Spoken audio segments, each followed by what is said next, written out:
সব ফেরেশতা যখন উপস্থিত হয়ে গেল, আল্লাহ তাআলা মৃত্যুর উপর থেকে পর্দাটা সরায় দিলেন। মৃত্যুর ভয়ঙ্কর চেহারা দেখে জিব্রাইল সহ সমস্ত ফেরেশতা ৪,৫০০ বৎসর অজ্ঞান হয়ে পড়েছিল এখানে। ৪,৫০০ বৎসর। এই মৃত্যুর ভয়ঙ্কর দৃশ্যটা দেখবে যারা অপরাধী পাপী, মুমিনরা দেখবে না। এই সূরা আরাফে আল্লাহ আলোচনা করলেন। যখন এই মালাকুল মউত, মৃত্যু এবং আজরাইল তার সামনে উপস্থিত।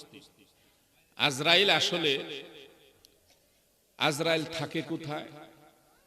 সিদরাতুল মুনতাহা, এই কুল বৃক্ষ বড়ই গাছের নিচে মালাকুল মউত আজরাইল বড় একটা প্লেট নিয়ে বসে আছেন, প্লেটের দিক তাকায়।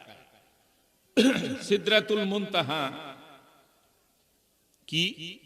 সিদরাত অর্থ হচ্ছে বর্ডার, মুনতাহা হলো বড়ই গাছ, কুল বৃক্ষ।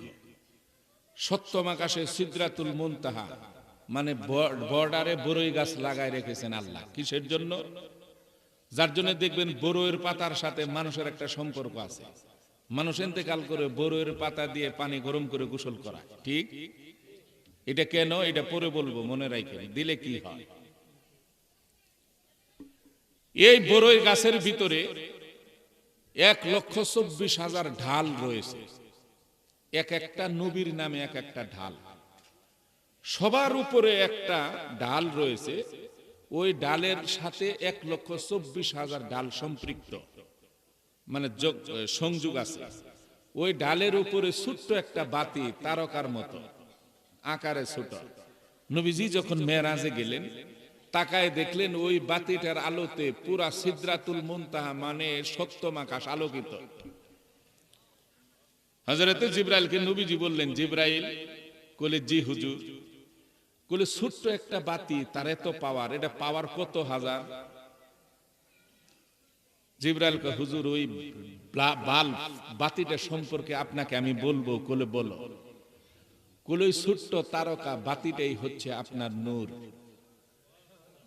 আপনার নূরে পুরা সপ্তম আকাশ, পুরা পৃথিবী আলোকিত। এই গাছের নিচে মালাকুল মউত বসা আজরাইল। ওই গাছের ভিতরে, বড়ই গাছের ভিতর অতগুলি পাতা আছে যতগুলি পৃথিবীতে জিন এবং ইনসান আছে। প্রত্যেকের নামে নামে একটা করে পাতা। আপনি এনে বসে আছেন, আপনার নামে একটা পাতা আছে ওই কুল বৃক্ষ বড়ই গাছ। যখন কোনো ব্যক্তি